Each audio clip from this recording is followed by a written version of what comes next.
position that despite my departmental affiliation, I'm going to ask a bunch of budget-related questions. I was interested to hear both Atto's questions. I think it reflects a state of knowledge in this room and maybe the larger community. And I was somewhat disappointed by your answer, which did of course not reflect the most current state of our budget. I'm quoting your own memo from May 2010, which preceded the finishing of the academic planning process. The latest forecast shows the faculty annual structural deficit shrinking from 22 million to 14 million by the end of 2010-11, and declining further to 11 million by 2011-12. By the end of 2012-13, we are forecasting an annual net operating surplus of $2.5 million. Now, just to clarify, this precedes the planning process. So, in other words, if we don't do anything, if we don't implement the plan at all, we're out of the financial crisis already. We're well on our way. Isn't that correct? That's what your own memo, I went through those memos, through all of them. That's what your own memo said.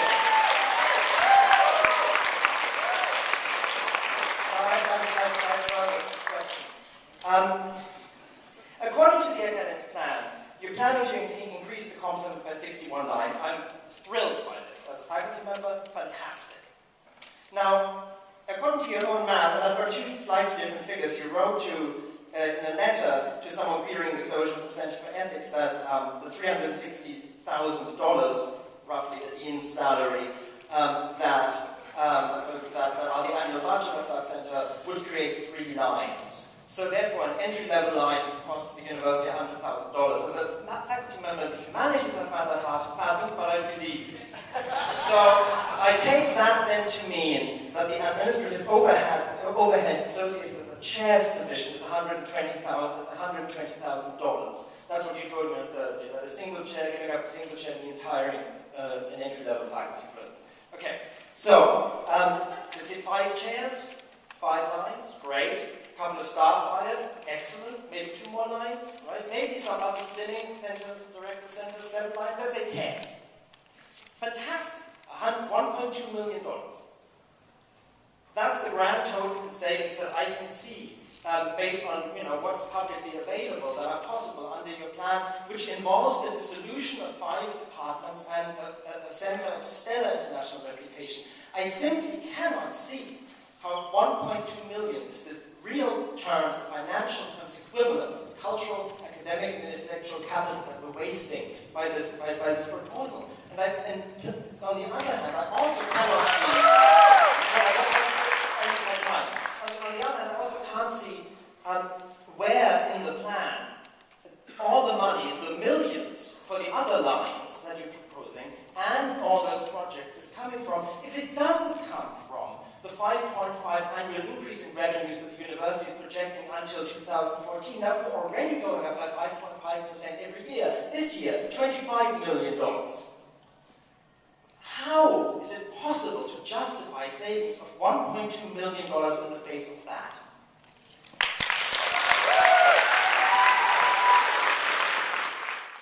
So, to your first question, which makes reference to the forecasted surplus of $2.5 million by 2012-13, a couple of things to point out. In fact, I did make reference to that very same phenomenon in my opening remarks, that our structural deficit, we hope, would be effectively gone by 2012-13. That's what I was referring to. But, and the but is really important. First of all, almost no new appointments to get to that number. Secondly, there is the little matter of the $55 to $60 million accumulated deficit, which has to be dealt with somehow.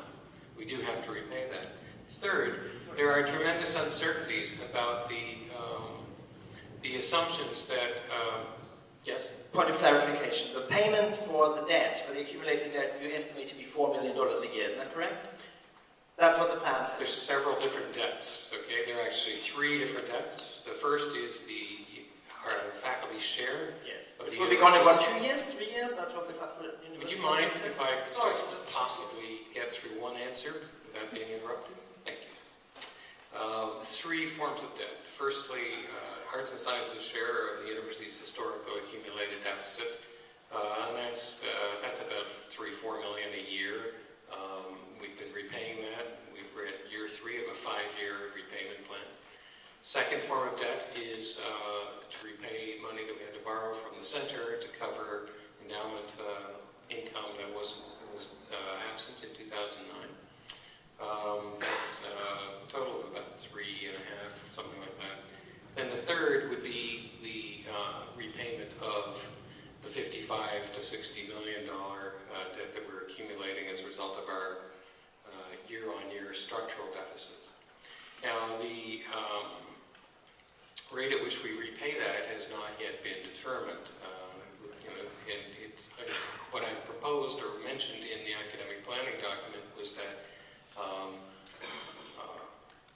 it would not be inconceivable that we would be paying that off at the rate of about $4 million a year, which would, assuming that we're not charged any interest, mean it would take about 15 years to pay that off.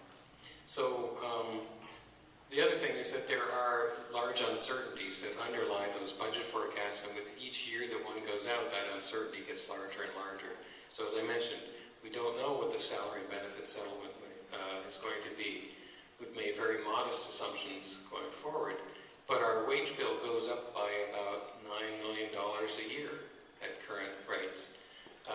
So that is a lot of money that we have to generate just to stand still.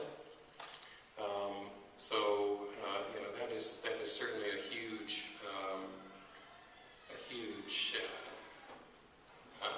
pill to swallow each year.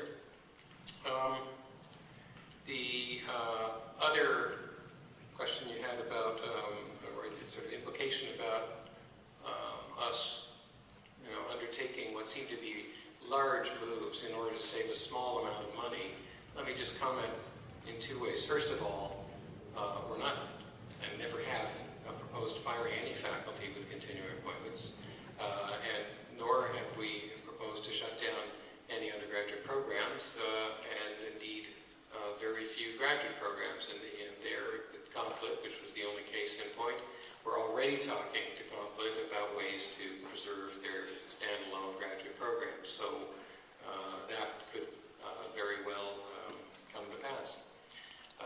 So we're not wasting intellectual capital in the way that you imply. If you keep the faculty, you keep the programs, you try to retain it within another kind of administrative structure that conserves on resources that are not inside the classroom so that we can indeed enrich the experience of our students. That's the rationale underlying